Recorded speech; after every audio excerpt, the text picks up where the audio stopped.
Mr. President, I rise in opposition to the bill mandating approval of the Keystone pipeline. I oppose the project because I believe accelerating the development of tar sands oil is contrary to our national interests, our economic interests, national security interests, and environmental interests. I believe there's no way to fully analyze this question without grappling with another question: is carbon pollution from human activity affecting the world's climate in a negative way? Because if carbon pollution doesn't affect climate, then tar sands oil in this pipeline would not be a significant issue for me. But if we accept the general scientific consensus, and Virginians do, that carbon pollution does cause negative changes in climate, stopping or even slowing the development of tar sands oil is good for the United States and good for the world. Some who've encouraged me to support this project duck when I ask them this question: do you think man-made carbon pollution affects our climate? One Virginia CEO, whose company is filled with scientists, basically told me, I don't know, I'm not a scientist. And a representative of the United States Chamber of Commerce testified similarly before the Senate Foreign Relations Committee earlier this year. But those of us who take an oath to serve here have a responsibility to consider the scientific evidence. In Virginia, the second largest region is Hampton Roads, comprised of 1.6 million people living in numerous cities and counties along the Chesapeake Bay and the Atlantic coast. Hampton Roads is a thriving economy, and it's also the home of the largest concentration of naval power in the world. It is also next to New Orleans, the region most directly affected by rising sea levels. And all agree that rising sea levels are caused in part by carbon pollution. Climate changes are not a tomorrow issue in Virginia, they are a today issue. Throughout Hampton Roads, rising sea levels are causing significant challenges: flooding roads, homes and neighborhoods damaged, some even unmarketable, economic harm to families and businesses. At current projections, the main access road into the U.S. Navy's principal base in Hampton Roads will be flooded and impassable 3 hours a day by 2040. With an economy so dependent upon the naval presence, anything that threatens this military investment is potentially devastating. I sponsored a symposium on sea level rise in Hampton Roads this summer, attended by hundreds, with bipartisan representation from local, state, federal officials and members of Congress. The concern is real, and virtually all estimates of sea level rise in this community pose staggering challenges to every aspect of life here for years to come. And it's not just Hampton Roads. Virginia's largest industry is ag and forestry, very affected by climate.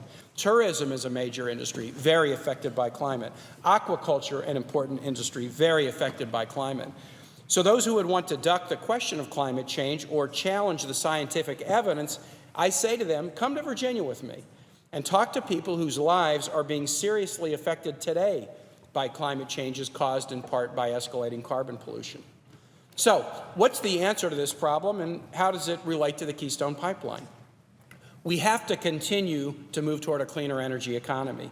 We can't throw the brake on the use of fossil fuels. That would be unrealistic, and it would hurt our economy. As governor of Virginia, I supported building a state-of-the-art coal plant in exchange for converting a plant that predated the Clean Air Act to natural gas. I support development of offshore energy. We can use a phased approach to produce energy cleaner tomorrow than today, reducing pollution caused by energy sources through innovation and creating jobs. And guess what, Mr. President? As you know, that's exactly what we're doing. Wind power involves no carbon pollution, and it's the fastest growing energy source in America. Cleaner tomorrow than today. Utility-scale solar electricity output has increased 23-fold in the last decade. Cleaner tomorrow than today. The revolution in natural gas production in the U.S. has turned our country into the world's leading energy producer and helped us reduce carbon pollution. Cleaner tomorrow than today. Innovation driven by smart regulation in the American auto industry means we're producing cars that go much farther than ever before, and these developments help reduce demand for oil and prices that consumers experience. Cleaner tomorrow than today.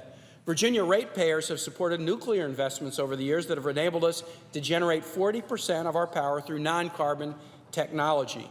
Cleaner tomorrow than today. And just as new technologies helped us make coal plants cleaner in the 80s to battle acid rain, there are ways to make our existing and future coal plants emit less carbon pollution. Cleaner tomorrow than today. And with the U.S. taking significant leadership steps, it's more likely that other nations will do so as well. I believe our innovative path forward is one of the reasons why China was willing to announce recently that they'll take similar steps. Cleaner tomorrow than today. The U.S. is now becoming a global leader in reducing carbon pollution, and we're there because of smart regulations and especially American innovation. We always have to make sure that regulations strike the right balance. But by becoming cleaner tomorrow than today, we're creating jobs, protecting the environment, reducing our trade deficit, and ending our overdependence on energy from foreign nations. And as members of the Armed Services Committee, the members here on the floor, the reduced energy independence is great for American national security. And, Mr. President, this is why I oppose the Keystone project. Tar sands oil is dirty energy producing significantly more carbon pollution than conventional petroleum. After all we have done to be cleaner tomorrow than today, why would we embrace a technology that is a huge backslide, that produces more, not less, carbon pollution than conventional sources? Embracing a dirtier energy technology moves us precisely in the wrong direction.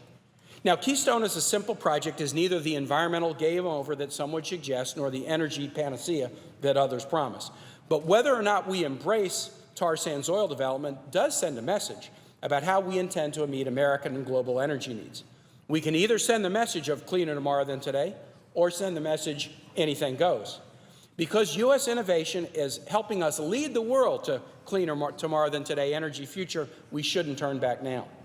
There are those who say that the tar sands fields of Alberta will be developed anyway, so why doesn't the U.S. just go along?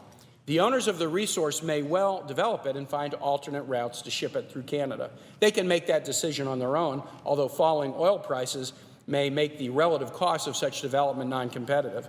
But even if the owners of those fields decide to move forward in this development, the official policy of the United States should not, in my view, to be embrace, promote, and accelerate tar sands oil. Our official policy should be cleaner tomorrow than today, not anything goes. For these reasons, Mr. President, I oppose the bill to force approval of the Keystone Pipeline project and make accelerated tar sands oil development the official policy of the United States. And I yield the floor.